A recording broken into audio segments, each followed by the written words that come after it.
ನಮ್ಮಪ್ಪ ಒಳ್ಳೆಯವರು, ಎಲ್ಲಾರ ಮಾತಿಗೂ ಬೆಲೆ ಕೊಟ್ಟು ತಲೆಬಾಗಿ ಮುಂದೆ ಬಂದವರು. ಹಂಗಂತ ಅಪ್ಪ ಒಳ್ಳೆಯವನು ಅಂತ ಮಗನೂ ಅಷ್ಟೇ ಒಳ್ಳೆಯವನಾಗಿರ್ತಾನೆ ಅಂತ ಅನ್ಕೊಂಡ್ರೆ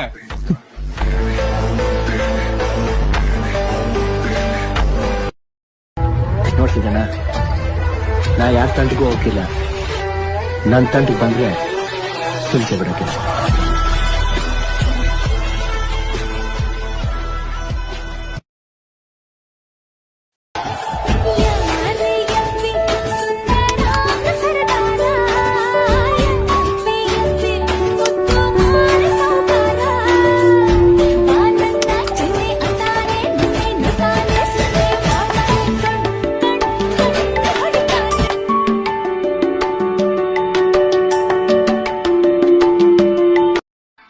ಕಣ್ಣಿಗೆ ಹಚ್ಚಳ ಕಾಡಿಗೆ ಕಟ್ಟ್ಯಾಳ ವೇಲ ಮಾರಿಗೆ ಮಸ್ತೈತಿ ನೋಡೋ ನನ್ನ ಹುಡುಗಿ ಹೂ ಅಂದ್ರ ಹೋಗೋನು ಬಾರಿಗೆ. ನಿನ್ನ ಹುಡುಗಿ ಮಾರಿ ನೋಡ್ತನ ಗೆಳೆಯ ಬಿಚ್ಚಕ ಹೇಳವೇಲ ನೀ ಸುಮ್ಮನ